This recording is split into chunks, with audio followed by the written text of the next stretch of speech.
All right, Dan, welcome, and let's get started with Chip Towers and Dean Legge. Dan, good to meet you. You could just talk a little bit about your kind of rise. When was it apparent to you that you were going to get to figure into things this season on a fairly significant basis? Yes, sir. In terms of my rise, I would say, I guess this spring is when I felt like I had the best opportunity. Ever since I got here, I've been wanting to contribute. But I would say this spring. Hey, Dan, two questions from me. Number one, how did you make your way to Georgia in terms of deciding to go there to just go to college or play or whatever? And then secondly, what happened on that punt block against Arkansas? Can you take me through that play, please? Yes, sir. So coming out of high school, I had a really good senior season. Before that, I didn't really get many looks or offers, but I had some smaller offers my senior year from the schools like Mercer and Air Force. They came late, but I reached out to Coach Warren, and he offered me a preferred walk-on spot here, and UGA is where I've always wanted to come. So I couldn't pass that up.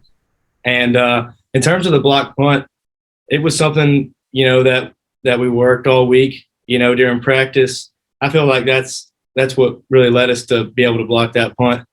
But we had two shots at it, really. And, we were able to execute on the second try, thankfully. Let's go to Jake Rowe and then Seth Emerson.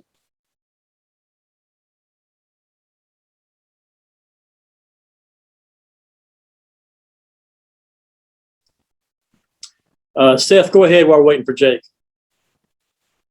Jake's killing me here. Dan, you're out there playing significant snaps, meaningful snaps for the number one team in the country. How do you reflect on where you were this time last year, walking on? Is it surreal? Has it kind of hit you, what's happening to you? Yes, sir. Well, like I mentioned earlier, the first day I got here, my goal was to contribute, no matter what my role was. And right now, it's a blessing to be out there playing with the guys, Like I said, I've always wanted to play here. And, I think practice is where I really gain the most confidence, and I know that I can get the job done. So, in terms of a surreal experience, it's an amazing experience, and I'm really thankful for it. But I feel like I'm ready to play. So, Jake Rowe, are you with us? I am, yeah.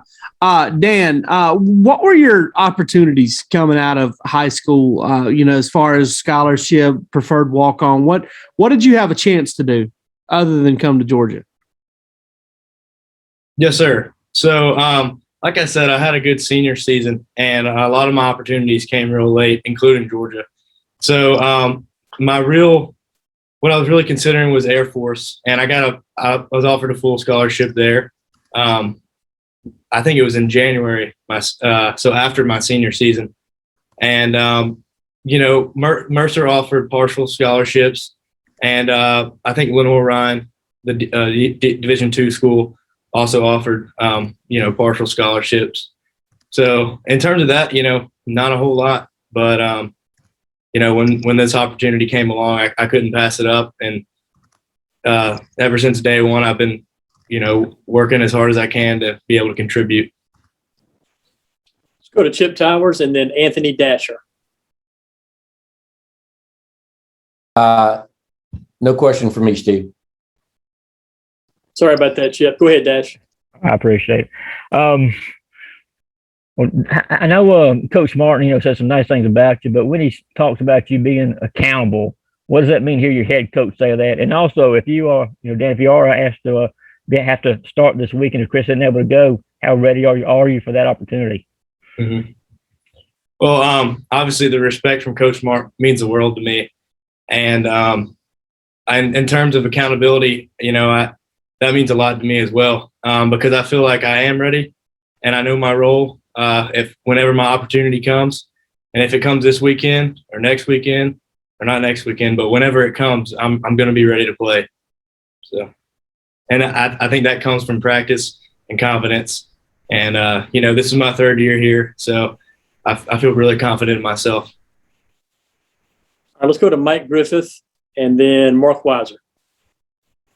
Dan, I got to ask you, being in the open field with Darnell Washington, man, I mean, this guy at 280, and you were the one that got in front of that train. What went through your mind? I mean, I haven't seen anybody else try to take him on like that. And what was the after effects of that? Yeah, so me and Darnell cut up about that one all the time. He continues to remind me of that when he sees me. But in terms of that, I guess I was hoping I would have hit him before he turned around. But and what I should have done is kept my head up, obviously, and ran through. But he's an incredible player. One of the best tight ends, in the whole nation. And when it comes to big people like that, you just got to keep your head up and wrap your feet and wrap up and run your feet. So, I go against him every day at practice, and I'm really thankful for that. And next time, every time I get a chance to tackle him, I make sure that never happens again. Hey, Dan, excuse me. Obviously, you've had an eventful last 6 months. What stands out for you in terms of, things you've done? And have you had any moments where, you kind of took a moment to say, wow, I'm really kind of living the dream? Yes, sir. Like you said, it's been an incredible last 6 months for me. But I've really been focusing on my faith and what God has done for me so far to bring me to this point. Because without him, I know I wouldn't be playing the game at all, much less be at the University of Georgia. And I'm just really thankful to be where I'm at right now, because, like I said, every gift that I have comes from him, and that's all I have to say really about that. So I would say, when I look back, I'm just thankful for the answered prayers and the confidence he gives me day in and day out to do his will. Let's go to Palmer and then Tyler. Yeah, Dan, Coach Smart has talked about how you continued to move up the depth chart with the mass exodus to the NFL and transfer portal, and then your performance this spring. How much did you see that exodus as an opportunity for you to show out in the spring? And then, what did you feel like you did so well in the spring to earn the opportunity to be in the position you are now?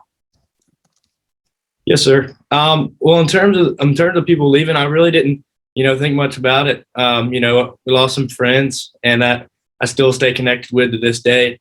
But I just tried to keep my head down and get focus on myself every single day, and just find small ways to improve whatever it was. Even in the spring, even when we weren't practicing on days, in the weight room, just trying to think, what can I do to be ready when my time does come? So, hey, Coach Smart always puts your name at the top of the list for hardest workers on the team. Can you just talk a little bit about how difficult it may have been to do that when you were lower on the depth chart? Well, I guess hard work is something that I've valued since my childhood, really, and especially throughout high school.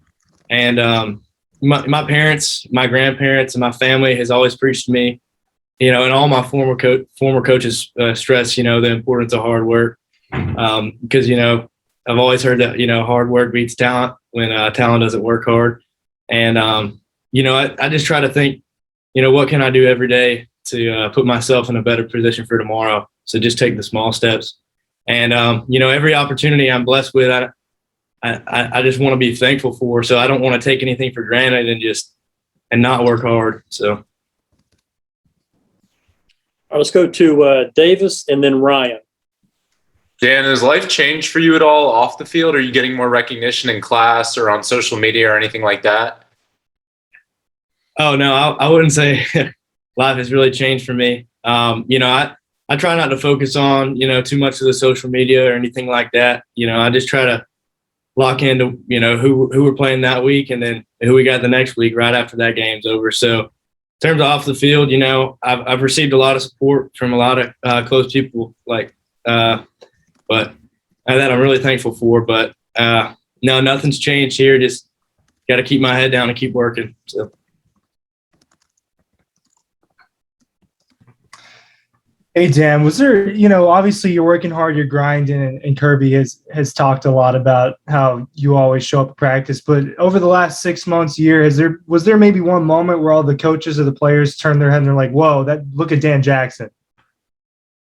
Oh, I can't really think of a moment in particular. Ever since I got here, I feel like I've had a great relationship with all the players, and no matter if it's me or anybody on the team, if you work hard, that doesn't go unnoticed. And in terms of the coaches, like I said, I've always had great relationships with them since I've been here, and I respected everything they've done for me. So no, I can't think of anything in particular, but.